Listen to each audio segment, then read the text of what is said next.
अस्सलाम वालेकुम। क्या हाल है बेटा? सेकंड ईयर केमिस्ट्री ठीक ठाक हो? खैर खैरियत से हो? अपना भी ख्याल रखें, बड़ा ज़रूरी है। और अपने इर्द गिर्द के लोगों का, अपने घर वालों का, अपने स्पेशली वालिदैन का, वालिदैन के अलावा अपने घर के जो बाकी बड़े रिश्तेदार होते हैं, जैसे आपके चचा, ताया, दूसरी तरफ मामू वगैरह, ज़रूर इनका भी साथ में ख्याल रखें। बहुत सारे मौक़ों पे फैमिलीज़ के मामलात में थोड़ी सी कोई मिसअंडरस्टैंडिंग्स होती हैं जिसकी वजह से हालात ख़राब होते हैं, लेकिन कोशिश करनी चाहिए कि अच्छे ताल्लुकात ही मेंटेन रहें। इंसान का बहैसियत इंसान बेसिकली काम भी यही है। एनीवेज़, अपना ख्याल भी ज़रूर रखें जनाब। आपके ख्याल की तो हमें बड़ी ज़रूरत है। आप देखें ना, आप माशाल्लाह पढ़े लिखे बच्चे हैं।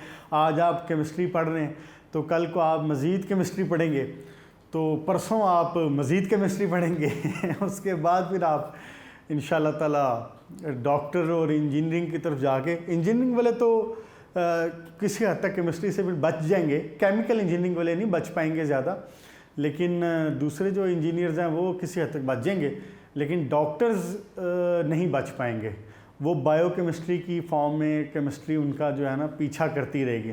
केमिस्ट्री आपको पता है एक वर्सटाइल किस्म का सब्जेक्ट है, और मुझे ये भी पता है कि आपका पसंदीदा सब्जेक्ट है, और आपकी पसंदीदा ऑर्गेनिक केमिस्ट्री भी स्टार्ट हो चुकी है। अब तो हम 8वां चैप्टर पढ़ रहे हैं।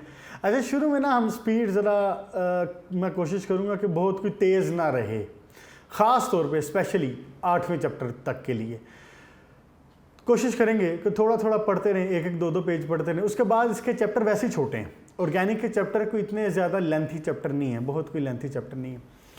तो शुरू में ख़ास तौर पे 8वें चैप्टर में कोशिश करूँगा कि स्पीड ज़रा आहिस्ता रहे, क्योंकि यानी ये ऑर्गेनिक की बेसिक्स में ही आ जाएगा। 8वां चैप्टर भी ऑर्गेनिक की एक किस्म की बेसिक्स में आ जाता है। हम अल्केन, अल्कीन और अल्काइन इसमें डिस्कस करेंगे। तो जो बातें, अब अहम बात ये है ना कि जो बातें आप अल्केन, अल्कीन और अल्काइंस, जो बातें आप यहाँ पे पढ़ेंगे ना, अब यही बातें अगले 5 चैप्टर रिपीट होती रहनी है with the little difference. Rules भी सेम रहेंगे, नॉमेनक्लेचर तो ऑब्वियसली सेम रहेगा जो आप पढ़ लेंगे यहाँ पे 8वें चैप्टर में। फिर इंटरेस्टिंग बात यह है कि बहुत सारे आप देखेंगे रिएक्शंस भी कॉमन हो जाएंगे। मैं आपको आगे जाएंगे ना, जब हम 12वें चैप्टर पे, 13वें पे, 11वें पे हम जाएंगे तो मैं आपको कहूँगा देखा है बेटा, ये वाली बात आपने 8वें चैप्टर में पढ़ी थी, ये वाली बात रिपीट हो रही है। तो रिएक्शंस भी रिपीट हो सकते हैं।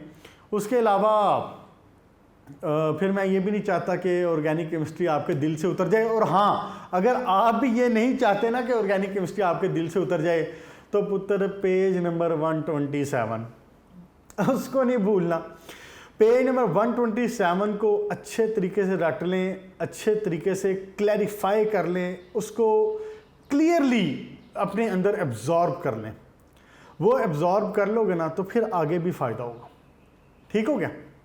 उसके बाद फिर हम जो 8वां चैप्टर पढ़ रहे हैं ऑब्वियसली, अच्छा शायद मैंने पहले बताया कि नहीं पता, इसमें नहीं, इसमें ना 8वें चैप्टर से भी लॉन्ग क्वेश्चन है। हाँ, बल्कि ये मैंने बताया हुआ है कि 7वां, 8वां, 9वां, 10वां, 11वां, 12वां, ये 6 के 6 चैप्टर से लॉन्ग क्वेश्चन है। 6 के 6 चैप्टर से, 6 चैप्टर बनते हैं ना, 8 से 7वें से लेके तो 12वें तक, इसमें से लॉन्ग क्वेश्चन हैं। और लॉन्ग क्वेश्चन वो कैसे होंगे कि और किसी की मिक्सिंग भी नहीं होगी। मतलब मेरे कहने का क्या है कि लॉन्ग क्वेश्चंस 3 आने हैं ना, 3 लॉन्ग क्वेश्चंस के, हर लॉन्ग क्वेश्चन के 2 पार्ट, तो 6 पार्ट हो गए। यानी आपका जो क्वेश्चन नंबर 5, क्वेश्चन नंबर 6 और क्वेश्चन नंबर 7 ये हो जाता है इनऑर्गेनिक और उससे एनवायरमेंटल से मिक्स। फिर क्वेश्चन नंबर 7, क्वेश्चन नंबर 8 और क्वेश्चन नंबर 9 ये आते हैं जनाबी अली आपके ऑर्गेनिक से। अब आपको पता है कि हर क्वेश्चन के 2 पार्ट हैं, यानी कि टोटल कितने पार्ट्स हो गए आपके? 6, तो 6 ही चैप्टर हैं, 7 से लेके 12 तक 6 चैप्टर, हर चैप्टर से लॉन्ग क्वेश्चन। ठीक है, मैंने आपको शुरू में भी कहा था कि बेटा हम रेकमेंड करते हैं कि आप लॉन्ग क्वेश्चन ऑर्गेनिक के अटैम्प्ट करें. It will help you to score more marks. इसमें चांसेस ज़्यादा होते हैं नंबर आने के. तो अपनी तैयारी करें, चैप्टर्स को अच्छे तरीके से थॉरली तैयार करें. अगर मैंने पीछे इनऑर्गेनिक में कुछ छोटी मोटी थोड़ी बहुत रियायत दी भी थी तो ऑब्वियसली वो रियायत अब नहीं होगी. इसलिए मैं कह रहा हूँ कि ये चैप्टर्स थॉरली पढ़ने हैं, आपने थॉरली तैयार करने हैं. लास्ट टाइम जनाबे अली हमने 8वां चैप्टर शुरू किया था और 8वें चैप्टर की बेसिक जो स्ट्रक्चर था मैंने आपको बताया था कि हाइड्रोकार्बन्स जो हैं वो दो तरह के हो सकते हैं, या तो ओपन चेन हो सकते हैं या क्लोज चेन हो सकते हैं. जब ओपन चेन होते हैं तो we classify them in further 2 parts. एक तो या तो सैचुरेटेड हो सकते हैं या अनसैचुरेटेड हो सकते हैं. अब मैं ये बातें मैं जल्दी रिपीट करूँगा, आप जहन में जल्दी से रिवाइज करें. शाबाश. सैचुरेटेड में वो जिनमें all there is only single bond. सब में पूरी क्वेश्चन पूरी चेन 10 की चेन है, 100 की चेन है, 1000 की चेन है, जितनी मर्जी हो. यूजुअली आपके कोर्स में 8 से 10 की चेन्स ही हैं, 10 से ज़्यादा नहीं आती. तो जितना वो मर्जी हो तो आपने क्या करना है, उसमें से जो सिंगल बॉन्ड है वो देखना है कि अगर सिंगल बॉन्ड है तो it means it is alkane. अगर वो डबल बॉन्ड है, अगर एक भी बीच में डबल बॉन्ड आ जाता है, इसको मैं निशान के तौर पे अगर यूं कर दूं सिंगल, और अगर कहीं भी डबल आ गया तो नाउ इट इज़ अल्कीन, और अगर कहीं भी ट्रिपल बॉन्ड आ गया तो नाउ इट इज़ अल्काइन. फिर मैंने आपको बड़ी इंपॉर्टेंट बात जो इसकी गिनती है उसके बगैर तो गुजारा होने नहीं है. Methane, ethane, propane, butane, pentane, hexane, heptane, octane, नोनेन, decane. उम्मीद है आपने याद किया होगा, एक बार दोबारा रिपीट कर देता हूँ. Methane, ethane, propane, butane, pentane, hexane, heptane, octane, नोनेन, decane. ये 10 हो गए, कार्बन 10 तक. फिर मैंने आपको बताया था कि इफ़ देयर इज़ अल्केन तो ये वाली चेन होगी जो मैं बोल रहा हूँ. अगर अल्कीन है तो कोई चेंज नहीं, सिर्फ क्या लास्ट में क्या लग जाएगा, ईन लग जाएगा. यहाँ पे लास्ट में क्या लगा है, एन लगा है. यहाँ पे लास्ट में क्या लग जाएगा, ईन लग जाएगा. और अगर ट्रिपल बॉन्ड होगा तो यहाँ पे लास्ट में आइन लग जाएगा. यानी दूसरे लफ्ज़ों में क्या बन जाएगी बात, अगर ईन की बात करूँ, ethene, propene, butene, pentene, hexene, heptene, octene, nonene, decene. Clear. Yne पे आ जाए, ट्रिपल बॉन्ड पे आ जाए. अगर पूरी चेन में एक भी ट्रिपल बॉन्ड आ गया तो उसका नाम आइन हो गया, यानी कि अल्काइन हो गया. वो क्या हो जाएगा, ethyne, propyne, butyne, pentyne, hexyne, heptyne, octyne, nonyne, decyne. Rules तरीके से चलते हैं हम. ऐसा नहीं है कि जनाब रातों रात किसी ने बैठ के जो बुक है वो केमिस्ट्री की छाप दी है ना. It was actually long journey. कहाँ कोई 200 साल पहले से बात हुई है. याद है फ्रेडरिक वूलर कौन था जिसने आपका ये फर्स्ट टाइम ऑर्गेनिक का जो कंपाउंड था उसको बाय मिस्टेक या बाय सडन उसने उसको ईजाद किया था, बनाया था लैब में. उसके बाद से ऑर्गेनिक केमिस्ट्री करीब 200 साल हो गए. तो उसके साथ हमने वक्त के साथ सीखा है. फिर हमें ये पता चला, अब मैं एक्चुअल जो आज का टॉपिक है जो कि नोमेनक्लेचर है, पेज नंबर 137 इस पे आए. फिर हमें ये पता चला कि जब तक 2, 4, 5 कंपाउंड थे तो उस वक्त तक तो खैर थी. देखे ना जी, शुरू की बात है कि जनाब ऑर्गेनिक कंपाउंड की मैन्युफैक्चरिंग शुरू हुई, डिस्कवरी शुरू हुई, उनको बनाना शुरू हुआ, ये सारा कुछ हमें पता चलना शुरू हुआ.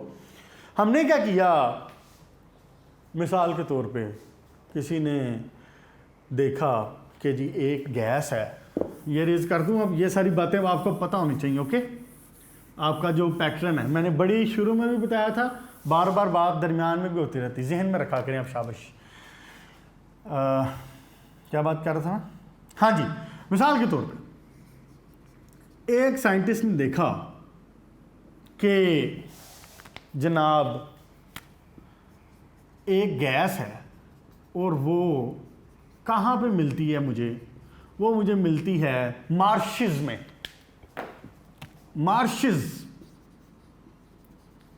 मार्शेस क्या होती हैं, दलदल. उर्दू में यूं लिखते हैं जिसको, दलदल. जैसे होता है ना जंगल की साइड पे, जंगल बियाबान जिधर आना जाना नहीं है, वहाँ यूजुअली हमें क्या मिलता है, दलदलें मिलती हैं.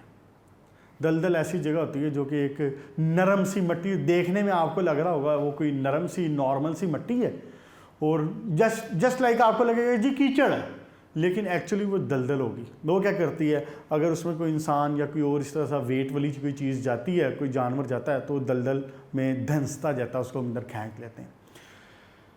हमें पता चला, बल्कि किसी साइंटिस्ट ने देखा, उसने कहा कि यार एक दलदलों में ये गैस मिलती है, जिस गैस का नाम उन्होंने मीथेन गैस रखा। क्यों? क्योंकि ये मार्शिस में मिलती है, ये मार्शिस में मिलती है ये गैस। इसको मार्श गैस भी कहते हैं, इसको मार्श गैस भी कहते हैं। अच्छा जी, इसी तरह कोई साइंटिस्ट था, उसने कोई गैस, उसने कोई कंपाउंड बना लिया, उसके नाम पे रख दिया। फिर एक जैसे बड़ा मशहूर है आपका वो एसिटिक एसिड और विनेगर। एसिटिक एसिड आप पढ़ेंगे ये आगे भी, और आप इस घर में इस्तेमाल भी करते हैं। आप घर में एसिटिक एसिड को इस्तेमाल भी करते हैं। क्या होता है? ये सिरका, उर्दू वाला जो काम है ना, ये वैसे मुश्किल है। अच्छा, सिरका तो आप जो घर में इस्तेमाल करते हैं वो ये होता है, एसिटिक एसिड, सिरका होता है वो। लेकिन केमिस्ट्री का कहाँ कहाँ शुक्रिया अदा करेंगे आप। अच्छा जी, तो एसिटिक एसिड जनाब, जब इसको ना विनेगर भी कहते हैं, इसको विनेगर भी कहते हैं। तो इसका लैटिन से नाम लिया गया बेसिकली। कहाँ से? आपको पता है कि केमिस्ट्री में, फिजिक्स में बहुत सारे नाम लैटिन से लिए गए हैं, लैटिन लैंग्वेज। तो उसका नाम विनेगर पड़ गया लैटिन लैंग्वेज के लिहाज से। फिर इसी तरह एक क्या नाम है इसका कंपाउंड था, बारबिट्यूरिक एसिड। बारबिट्यूरिक एसिड वो किसके नाम पे रखा? वो साइंटिस्ट था बारबरा, उसके नाम पे रख दिया। कहने का मतलब ये है कि it was a long journey. शुरू में थोड़े से कंपाउंड थे, नाम रखते गए, लेकिन आहिस्ता आहिस्ता 10 साल, 20 साल, 40 साल, 50 साल जब गुजरे तो पता चला कि we are getting hundreds and thousands of compounds. तो अब तो ये नहीं हो सकता था ना कि जनाब किसी का नाम कोई रूल, कोई तरीका ना होता। Now it generated the cause, it generated the requirement of a nomenclature. It required a proper nomenclature. जब hundreds and thousands of compounds हों तो अब हम ये तो नहीं कर सकते कि जनाब मैं कहूँ मिसाल के तौर पे ब्यूटेन, और लाहौर में ब्यूटेन किसी और चीज़ का नाम हो, कराची में ब्यूटेन किसी और चीज़ का नाम हो, अमेरिका में ब्यूटेन किसी और चीज़ का नाम हो। केमिस्ट्री ऐसे काम नहीं करती। इसके लिए फिर हमने बाकायदा नॉमेनक्लेचर बनाया, और नॉमेनक्लेचर वो किसने बनाया? आईयूपैक ने। आईयूपैक नाम सुना हुआ आपने ये पहले, international union for pure and applied chemistry, IUPAC,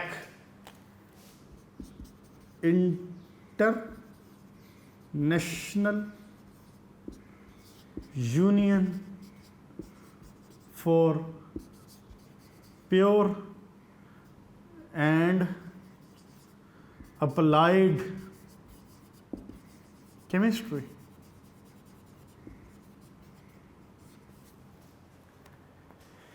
IUPAC ने यह काम किया कि उन्होंने कहा कि भाई साहब there must be some rules.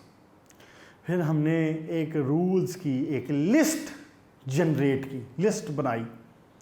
उस रूल्स को, इस नाम रखने का जो कानून है, इसको कहते हैं नोमेनक्लेचर। आपने पढ़ा है ये पहले, मैट्रिक में पढ़ा होगा कि नोमेनक्लेचर क्या होता है, कि रूल्स का वो जो एक पलंदा है, एक रूल्स का जो एक लिस्ट है, उसको कहते हैं ये नोमेनक्लेचर। इसका नाम रखने के रूल्स, नाम रखने का तरीका, कैसे नाम रखे जाएंगे।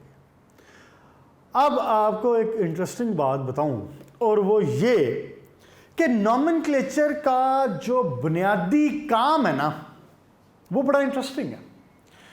वो काम सिर्फ नाम रखना नहीं है, वो काम ये है कि नाम ऐसा हो कि उस नाम का दुनिया में कोई दूसरा कंपाउंड ना हो।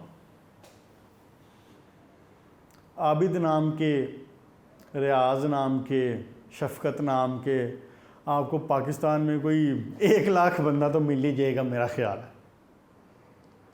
लेकिन अगर मैं कहता हूँ ना केमिस्ट्री में मिसाल के तौर पे 2 मिथाइल ब्यूटेन, तो 2 मिथाइल ब्यूटेन का स्ट्रक्चर पूरी दुनिया में एक ही है। 70 लाख 60 लाख के करीब कंपाउंड्स हैं, उन सारे कंपाउंड्स में 2 methyl butane will be only 1। ये काम है नोमेनक्लेचर का, और ये कमाल है IUPAC का कि उसने ऐसे रूल्स बनाए हैं कि हर कंपाउंड का नाम दूसरे कंपाउंड से मुख्तलिफ है। मैं आपको लाहौर में किसी इंडस्ट्री में किसी जगह पे कहूँ कि जी मुझे 2 मिथाइल ब्यूटेन चाहिए, तो आपको वही चीज़ मिलेगी। अगर आप अमेरिका जाके कहेंगे कि मुझे 2 मिथाइल ब्यूटेन चाहिए, तो आपको वही कंपाउंड वही रीजेंट मिलेगा। अगर आप अफ्रीका जाके साउथ अफ्रीका जाके कहें कि आई नीड 2 मिथाइल ब्यूटेन, तो आपको वही चीज़ मिलेगी। There is a set of rules. इन रूल्स और इस नोमेनक्लेचर की वजह से हमने 60-70 लाख कंपाउंड्स को बड़े प्यारे बड़े खूबसूरत तरीके से एक सिस्टमैटिकली एक इंडिविजुअली हर कंपाउंड को नाम दे दिया। हम वो रूल्स पढ़ेंगे, बहुत डिटेल में नहीं जाएंगे, बहुत ज़्यादा डिटेल में नहीं जाएंगे, लेकिन आपकी लेवल तक जितनी ज़रूरत है और जितना यानी, और वो काफ़ी लेवल आपका कवर करता है। आपका जो लेवल करीब 10-12 पॉइंट्स बनते हैं, तो वो काफ़ी हद तक नोमेनक्लेचर को कवर करता है। बहुत एक्स्ट्रा ऑर्डिनरी कम्प्लेक्सिटी ऑब्वियसली आपके कोर्स में शामिल नहीं, लेकिन काफ़ी हद तक ऑर्गेनिक केमिस्ट्री में FSC में आपको बताया जाएगा कि how do we name the compounds. Start करते हैं जनाब नोमेनक्लेचर। पेज नंबर, अच्छा इसमें कोई चीज़ रह तो नहीं की कॉमन और ट्रिवियल नेम्स में? ट्रिवियल नेम में नहीं, और कुछ नहीं है, और कोई ख़ास बात नहीं। अच्छा बेटा, ये जो पेज नंबर 137 के लास्ट का और 138 का ऊपर का पैराग्राफ है ना, इसको एक दफ़ा रीड आउट कर लेना, बस रीड आउट कर लेना। उसके बाद हम स्टार्ट करते हैं जो नोमेनक्लेचर है पेज नंबर 138 के ऊपर। अच्छा जी, सबसे पहले जो हमने नोमेनक्लेचर पढ़ना है ना, वो हमने पढ़ना है अल्केन्स का। अल्केन से पहले एक छोटी सी बात मैं आपको बता चुका हूं। वो क्या? जो ऊपर वाला पैराग्राफ है, वो क्या कि अल्केन में से अगर मैं एक हाइड्रोजन निकाल दूं तो आई गेट अल्काइल। ये बात हो चुकी है मेरी, मैंने बताया हुआ लास्ट उसमें लेक्चर में। अल्केन में से let's say CH3 CH2 CH3, it is a compound called propane. अब ये अच्छा, ये बात अब आपको पता होनी चाहिए, क्योंकि मैंने अब आपको गिनती याद करवा दी हुई है। मैंने अपनी तरफ से तो करवा दी हुई है, आप भी अपनी तरफ से कर लें। अगर अपनी तरफ से नहीं करेंगे तो फिर आप किसी तरफ के नहीं रहेंगे। अच्छा जी, ये 3 कार्बन चेन है आपके सामने जो लिखो, जस्ट दीज आर 3 कार्बन्स, और उसमें जो इसकी कार्बन की वैलेंसी है that is satisfied with a single bond. कोई डबल बॉन्ड नजर नहीं आ रहा आपको। 3 हाइड्रोजन इसके साथ हैं, then it is this carbon single bondedly attached to this carbon. This carbon also has 2 hydrogens here up and there, and then it is also further single bondedly attached to the next carbon, and 3 carbon इसके साथ attach हो गए और जनाब वाली valency होगी satisfy. ऐसी 3 carbon वाली चेन को क्या कहते हैं? प्रोपेन।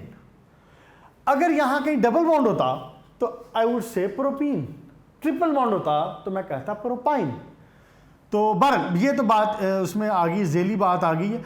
फिलहाल बात ये हो रही है कि अल्केन में से अगर मैं एक हाइड्रोजन निकाल दूं, 3 थे ना, 2 रह गए ना, तो अब ऑब्वियसली कार्बन ऐसा स्टेबल तो है नहीं। पहली बात तो ये कि कार्बन ऐसा स्टेबल नहीं है। Obviously it will get something to attach with it, कोई ना कोई चीज़ आ जाएगी, हाइड्रोजन आ जाएगा, और कुछ नहीं तो हाइड्रोजन ही आ जाएगा, कोई कुछ और हाइड्रोजन नाइट्रोजन वगैरह कुछ ना कुछ चेन बनेगी, आ जाएगा उसके साथ, ऐसे स्टेबल नहीं रहता।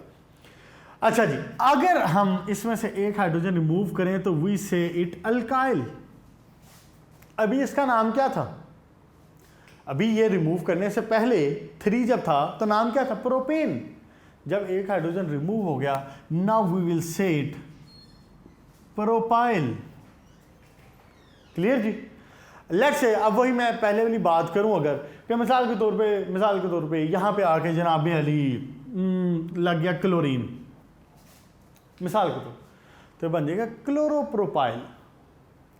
बहुत स्पेसिफिकली और एग्जैक्टली इसका नाम दूं जो कि आप सीखेंगे भी, तो 1 क्लोरोप्रोपाइल, ठीक हो गया, या propyl chloride, 1 propyl chloride.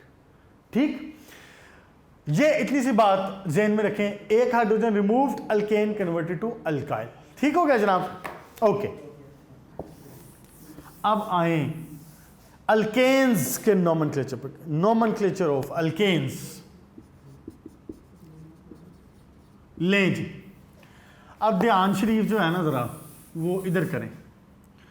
Carbon carbon carbon carbon carbon. अच्छा मैं ना अब हाइड्रोजन नहीं लिखूंगा टू अवॉइड द कम्प्लेक्सिटी, ठीक है, कम्प्लेक्स ना हो। हाइड्रोजन्स मैं नहीं लिखूंगा, जहाँ ज़रूरत होगी वहाँ लिख दूंगा, लेकिन जनरली अगर मैंने नहीं लिखे हो ना तो बुरा नहीं मानना आपने। अगर मैंने नहीं लिखे हुए तो आपने खुद एज्यूम कर लेना कि वो हाइड्रोजन सेटिस्फाइड है। 1 2 3 4 5 6 7 कार्बन, 7 कार्बन की चेन। कहीं पे आपको कोई डबल बॉन्ड नज़र आ रहा है? नहीं नज़र आ रहा, मैंने तो कहीं डबल बॉन्ड नहीं बनाया ना। यहाँ पे भी 3 हाइड्रोजन सेटिस्फाई हैं, ये भी हाइड्रोजन लगे हुए हैं, सारे सेटिस्फाई हैं, ये 3 हाइड्रोजन सेटिस्फाई हैं। ठीक, कहीं पे आपको डबल बॉन्ड नहीं नज़र आ रहा। 7 कार्बन, 1 2 3 4 5 6 7। क्या नाम रखना चाहिए इसका? इसका नाम क्या होना चाहिए?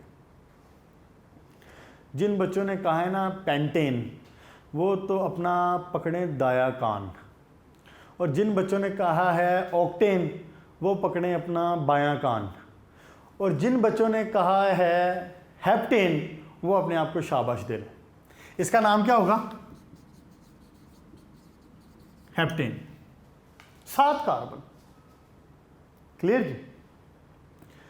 अच्छा ये तो बड़ा सीधा सा मामला है, 7 कार्बन की चेन और जनाब आपने आराम से खुद को शाबाश दे के हेप्टेन नाम लिख लिया इसका। अब मुझे बताएं ज़रा कि अब इसका नाम क्या होगा? अब इसका नाम क्या होगा? इसका नाम अभी भी हेप्टेन ही होगा। मैंने आपको पहले बताया हुआ है, जितने मर्जी जिगजैग आ जाएं, जितनी मर्जी लाहौर से इस्लामाबाद जाने वाली मोटरवे कभी दाएं मुड़े, कभी बाएं मुड़े, कभी जनाब काला शाह काकू जाए और कभी जनाब कलर का हार जाए, लेकिन मोटरवे बेसिकली स्ट्रेट ही है। उसके ऊपर से जो चीज़, उसमें से सर्विस रोड, उसमें से वो जो अलग रोड निकलेगा, काला शाह काकू इंटरचेंज पे जो रोड निकलेगा, भेरा इंटरचेंज पे जो रोड निकलेगा, वो उसकी ब्रांचेज हैं। अदरवाइज मोटरवे एक ही रोड है। सेम बात, ये चेन को मैं जितना मर्जी ऊपर नीचे घुमाऊं सॉरी, जितना मर्जी ऊपर नीचे इसको दाएं बाएं घुमाऊं, लेकिन जब तक इसके अंदर से ब्रांच नहीं निकली उस वक्त तक ये एक ही चेन है।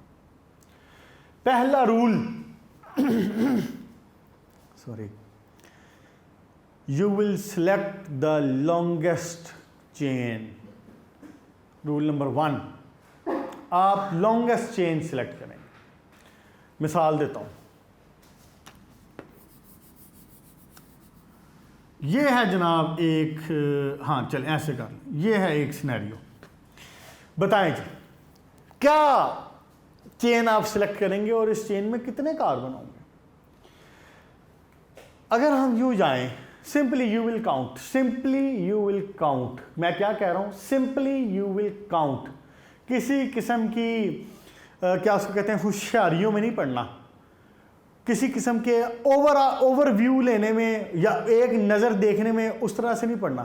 आराम से तसल्ली से काउंट करना है। बात समझ आ गई? आराम से बैठ के काउंट करना है कि जब मैं यहां से 2 चेन्स बन रही ना, ये देखें, बल्कि 2 नहीं 3 चेन्स बन रहे, गौर करें जरा, 3 चेन्स। एक मेरे मार्कर की तरफ देखें, 1 2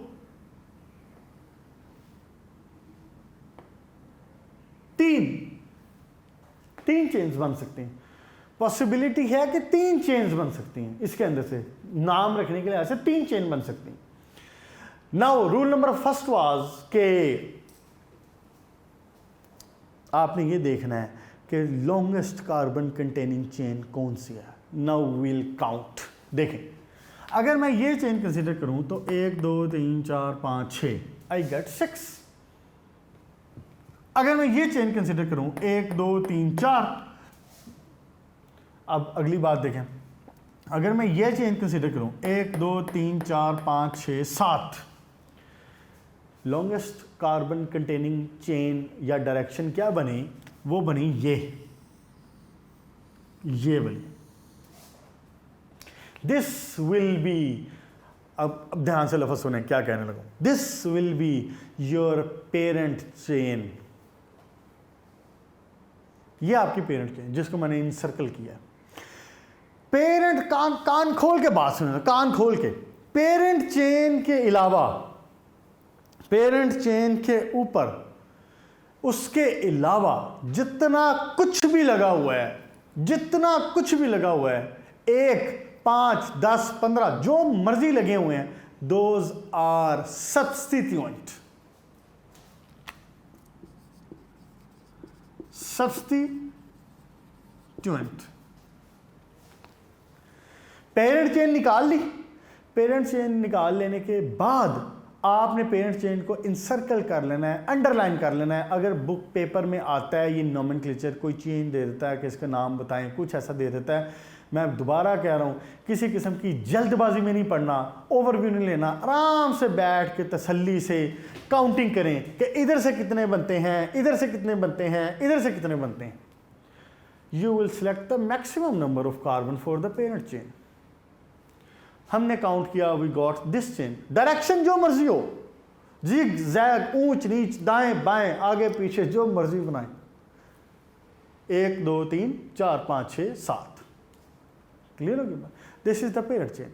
अब पेरेंट चेन के ऊपर अगली बात मैंने बताई है कि जो भी कार्बन, क्लोरो, ब्रोमो, आइडो, नाइट्रो, फलान, टमकान जो लगा हुआ है, सब्स्टिट्यूएंट। सब्स्टिट्यूएंट का क्या मतलब होता है? सब्स्टिट्यूट का क्या मतलब होता है? आप क्रिकेट टीम को इंग्लैंड खेलने के लिए भेजते हैं या फुटबॉल टीम को इंग्लैंड खेलने के लिए भेजते हैं, तो अगर टीम में 11 खिलाड़ियों ने खेलना है तो आप 11 खिलाड़ी तो नहीं भेजते, आप भेजते हैं कुछ 14 के करीब, कोई 15 के करीब। क्यों? इसलिए कि मिसाल के तौर पे कोई ज़ख्मी हो गया है, कोई रिटायर्ड हर्ट हो गया है, कोई और मिस हैप हो गया किसी के साथ, तो यू विल प्रोवाइड सब्स्टिट्यूट। क्या प्रोवाइड करते हैं आप? कहते नहीं कि जी ये जनाब फलां बंदे का सब्स्टिट्यूट है। सब्स्टिट्यूट, इसको यहाँ पे सब्स्टिट्यूट क्यों कह रहे हैं? क्योंकि यहाँ पे जब आके लगा तो it has removed a hydrogen, इसने सब्स्टिट्यूशन किया। अब पढ़ेंगे हम आगे, इससे सब्स्टिट्यूशन की, इसलिए वी से सब्स्टिट्यूट। जो भी चीज़ यहाँ पे आके लगी होगी वो किसी न किसी चीज़ को हटा के लगी होगी। किसी हाइड्रोजन होगा, ऑक्सीजन होगा, ब्रोमो होगा, क्लोरो होगा, नाइट्रो हो, जो मर्जी हो, सल्फर हो, किसी न किसी चीज़ को हटा के लगी है ना, सब्स्टिट्यूट। क्लियर जी? First rule, select the longest chain. Longest chain select कर लिया आपने। उसके बाद जनाब Ali, now you will start the numbering. आपने नंबर भी तो देना ना। आपने एक तो आपने ओवरऑल गिन लिया ना, 1 2 3 4 5 6 7 हो गए, ऐसे ही है ना जी। आपने अब नंबर भी तो देना है कि इसकी नंबर कार्बन हेप्टेन नंबर है अगर, तो उसके ऊपर एक सब्स्टिट्यूएंट लगा हुआ है तो वो कहाँ पे लगा हुआ है, ऐसे ही है। इसके लिए क्या रूल है? इसके लिए रूल ये है, you will start the numbering from the carbon from where the substituent is on the lesser number, on the lesser side. देखें, अगर मैं आऊं यहां से, अगर सब्स्टिट्यूएंट ना होता, अगर ये ना होता तो फिर तो मसला हल था ना, फिर तो इसका नाम सीधा सीधा हेप्टेन है। मामला तो आया कि व्हेन सब्स्टिट्यूट इज देयर, एक सब्स्टिट्यूएंट आगे लग गया, तो अब इसको क्या कहूं? इसको काउंटिंग यहां से करूं या इसको काउंटिंग यहां से करूं? देखें ना जी, फर्क है ना।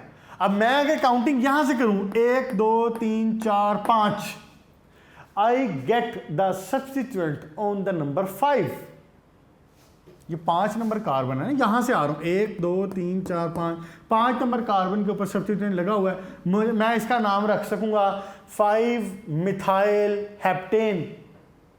लेकिन एक और पॉसिबिलिटी भी तो है, ये भी तो पॉसिबिलिटी कि आप काउंटिंग यहां से शुरू करें 1 2 3। अब आप यहां से जाएं तो you get the substituent on the carbon number 3। गिनती 1 2 3। फिर वही बात, सियाने नहीं बनना, जल्दबाजी नहीं करनी, एक नज़र में देख के फैसला करने की कोशिश नहीं करनी। आराम से रफ पेज पे, क्वेश्चन पेपर पे, या अपने पेपर, ज़्यादा क्वेश्चन पेपर की बजाय जो आपका जो रूल है ना वो ये है कि आपकी जो आंसर शीट है उसका आखिरी पेज, उस पर आप ऊपर लिख लीजिए रफ वर्क, उसको आप आंसर उसके लिए बना लें, रफ वर्क के लिए। आपने वहाँ पे उठा के इसको आराम से लिखना है और देख लेना है। इधर से काउंट करूँ तो 1 2 3 नंबर पे आता है, इधर से काउंट करूँ तो 1 2 3 4 5 नंबर पे आता है। Now the rule is you will name it from the side from where the substituent comes on the lower number of carbon। मतलब अगर यहां से जाऊं तो नंबर 5 पे आता है, यहां से जाऊं तो नंबर 3 पे आता है, तो I will name it like this from here। यानी 1 2 3 4 5 6 7 इसको शामिल नहीं करना, सब्स्टिट्यूएंट को शामिल नहीं करना।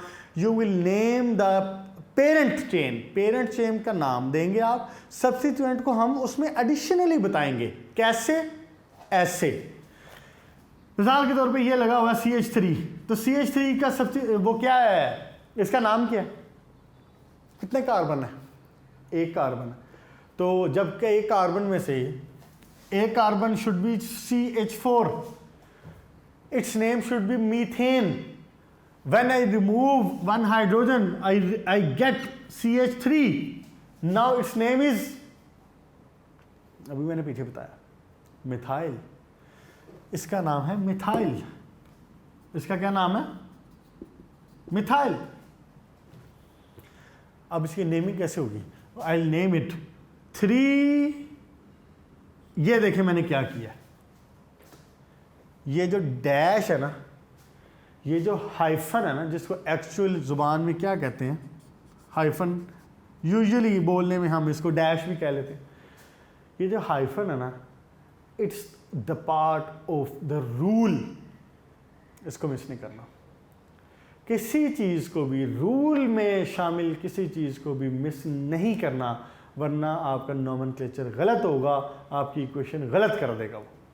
समझ आ गई बात? 3 hyphen methyl. Substituent will be named, substituent will be written before the parent chain, before the name of parent chain। parent chain क्या थी? 1 2 3 4 5 6 7। हेप्टेन, वही वाली बात जिस पे शाबाश दी थी आप लोगों ने खुद को, हेप्टेन। तो substituent will be named, substituent's name will be written before the name of parent chain। आप यहाँ पे लिखेंगे हेप्टेन और उससे पहले लिखेंगे 3 मिथाइल। ऑब्वियसली यहाँ पे गैप दे लेंगे, उसके बाद स्पेस दे लेंगे। समझ आ गई बात की? क्या बनी बात कि आपने एक दिन आप सब्स्टिट्यूएंट लिखा, यू फर्स्ट, अच्छा चले आज इसको इतने रखते हैं, हाँ जी ठीक है, आज इसको इतने रखते हैं। आज हमने क्या बातें की हैं जनाब? हमने नोमेनक्लेचर देखा कि why we need the nomenclature. Actually शुरू में तो बात, that was not the difficult thing कि आप जरा, जिसने उसको डिस्कवर किया, जिसने बनाया, वो उसी के नाम पे रख दिया, जहाँ से मिली गैस उसी के नाम पे रख दिया, लैटिन में कोई नाम था वो रख। लेकिन when we are having the hundreds and thousands of compound, we can not go like that कि हम आबिद नाम के और शफकत नाम के 1 लाख बंदे पाकिस्तान में भर दें। तो chemistry do not goes like that. आपको पता है केमिस्ट्री इज अ यानी प्रोफेशनल सब्जेक्ट। ठीक हो गया ना? तो that's why we need the nomenclature. IUPAC did a great job for this. उसने बड़ा बेहतरीन तरीके से उसको नोमेनक्लेचर को एक रूल्स दिए, and we got a list of a schedule of rules. हमें वो मिल गए। उस रूल के मुताबिक rule number 1 says you will get the longest carbon chain as the parent chain. यानी आप जो पेरेंट चेन जिसको मानेंगे, आप you will count the chains, हर तरफ से काउंट करेंगे and longest carbon containing numbers को, हाईएस्ट कार्बन कंटेनिंग नंबर को हम कहेंगे कि जी ये पेरेंट चेन है। जैसे मैंने इसकी एग्जांपल में आपको बताया कि वी कैन हैव, देखें जरा again, we can go like this, we can go like this और we may go like this. 3 chances हैं, 3 ऑप्शंस हैं। तो what rule says you will select this one. क्यों? इसमें मैक्सिमम नंबर ऑफ कार्बन है। उसके बाद अब ए सिंपल कार्बन, अगर कोई सब्स्टिट्यूएंट नहीं है फिर तो मामला हल हो गया। टेढ़े मेढ़े होने को, अगर चेन ओपन चल रही है और कंटिन्यू चल रही है और उसके अंदर जितने मर्जी जिग जैग आते रहें लेकिन कोई सब्स्टिट्यूएंट नहीं है तो वो नॉर्मल है। अगर ये ना होता तो इसका नाम होता एनहेप्टेन, मामला ख़त्म। दूसरा रूल ये कहता है कि अगर आ गया एक सब्स्टिट्यूएंट आ गया तो अब हम क्या करें? अब हम, हो सकता है कि सब्स्टिट्यूएंट को हम कहें कि वो 3 कार्बन पे है, हो सकता है कि हम सब्स्टिट्यूएंट को कहें कि वो 5 कार्बन पे। अगर मैं यहां से आऊं तो 5 बनता है। Now the rule says, now the IUPAC says कि you will name the substituent from the side from where it is getting on the lower number of carbon. इसलिए मैं इसको 3 पे नाम दिया, 3 कार्बन पे नाम दिया। अब लगा क्या हुआ है? मिथाइल लगा हुआ, identified as methyl, this thing identified as methyl. Ethyl भी तो हो सकता है, इथाइल में कोई मसला? अगर C2H5 हो, अगर C2H5 हो तो क्या होता? इथाइल होता। नेक्स्ट में इंशाल्लाह बात करेंगे इसके बारे में। अच्छा बहरहाल जी, फिर अगली बात क्या है कि you will write the name of the substituent before the parent chain. Heptane is the parent chain, heptane will be written on the last.